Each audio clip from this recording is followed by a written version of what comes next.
Ili uwe wa kwanza kupata taarifa zetu, subscribe Moka Media kisha bonyeza alama ya kengele kuruhusu notifications. Usisahau like, kushare na comment kwa ajili ya taarifa zaidi. Moka Media.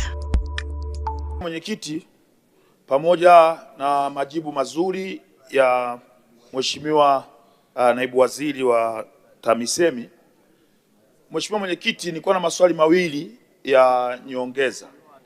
Moja litakuwa swali, lakini la pili litakuwa maombi. Swali la kwanza, bwawa la Katubuka linazidi kuwatea madhara makubwa sana wananchi wa kata ya Katubuka, na tayari kulikuwa na mkandarasi pale anaendelea na kazi ya kutoa maji yale kwa kutengeneza mtaro mkubwa ambao ulikuwa unapeleka maji ziwa Tanganyika. Sasa hivi ameondoa vifaa katika eneo la site.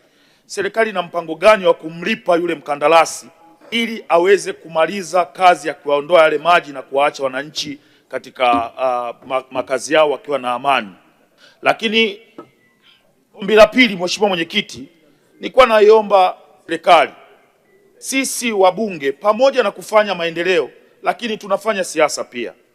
Tulikuwa tunaomba pale ambapo mnaleta pesa kwa ajili ya ujenzi wa barabara, basi waambie wataalamu wenu waje washauriane na sisi ni barabara gani ambazo zikienda kujengwa zitatusaidia sisi pia kilio cha wananchi wetu katika majimbo yetu. Lakini haiwezekani ukiwa huko bungeni unaambiwa tu greda liko mtaani linafanya kazi. Unaweza kukuta hiyo barabara inayojengwa ni barabara ambayo kwenye ahadi zako kwa wananchi wako haina umuhimu kama kuna barabara zingine. Kwa mfano, kwa ruhusa yako Mwenyekiti, naomba nimtajie barabara 5 ambazo hata nikifa leo naomba zijengwe katika jimbo la Kigoma mjini. Barabara ya kutokea uwanja wa Lake Tanganyika kupita Buzebazeba sokoni, Rusimbi, kata ya Majengo pamoja na kata ya Machinjioni. Barabara ya kutokea kata ya Mwanga Kaskazini inaitwa barabara ya Serengeti inayounganisha kata ya Mwanga Kaskazini na kata ya Gungu.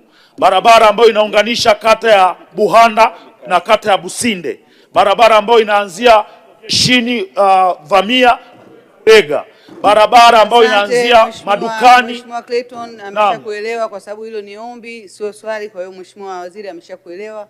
Tunashukuru. Nashukuru sana Mwenyekiti, naomba sana Mheshimiwa Waziri kubaki na hizi barabara kichwani hata nikifa leo. Hayo ndo maombi ya wananchi wa Kigoma mjini. Mheshimiwa Waziri, majibu. Asante sana Mheshimiwa Mwenyekiti. Mheshimiwa Mwenyekiti, naomba kwanza nikubaliane na Mheshimiwa Clayton Revocatus Chipando, mbunge wa Kigoma mjini, kwamba bwawa la Katubuka ambalo limekuwa likisababisha mafuriko ya mara kwa mara kwa wananchi wa manispaa ya Kigoma Ujiji, serikali inatambua kwamba kuna changamoto hiyo, na ndio maana ilishapeleka mkandarasi pale na tumeshafanya addendum kwenye mkataba kuhakikisha kwamba mkandarasi analiingiza swala la ujenzi wa mfereji mkubwa wa kutoa maji kwenye maeneo hayo yanayosababishwa na mafuriko ya bwawa la Katubuka kupeleka ziwa Tanganyika. Kwa naomba nimhakikishie Mheshimiwa mbunge kwamba tayari tuko hatua za mwisho za kufanya malipo kwa mkandarasi ili arejee aendelee na ujenzi na hatimaye kuondoa kero hiyo ya mafuriko ya mara kwa mara kwa wananchi wa manispaa ya Kigoma Ujiji.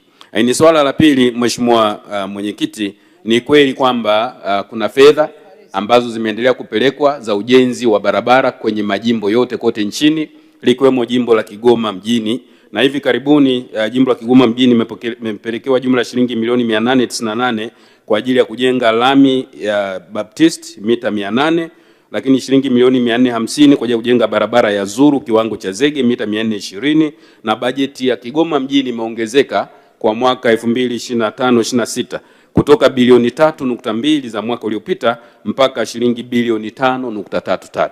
Kwa naomba niwahakikishie Mheshimiwa mbunge kwamba serikali inathamini uboreshaji wa miundombinu ya barabara katika mji wa Kigoma. Lakini nitumie nafasi hii kwa niaba ya Waziri wa Nchi, Ofisi ya Waziri Mkuu TAMISEMI, kuwaelekeza wakurugenzi wote wa mamlaka za serikali za mitaa kwamba ni maelekezo ya serikali kwamba fedha zozote zinapoingia katika majimbo yetu lazima waheshimiwa wabunge wapewe taarifa rasmi ya mapokezi ya fedha hizo na mipango ya utekelezaji, iwe barabara au miundombinu mingine yoyote, lazima waheshimiwa wabunge ambao ni wawakilishi wa wananchi katika majimbo hayo washirikishwe ili tuwe na uelewa wa pamoja na maamuzi ya pamoja ya utekelezaji wa miradi hiyo.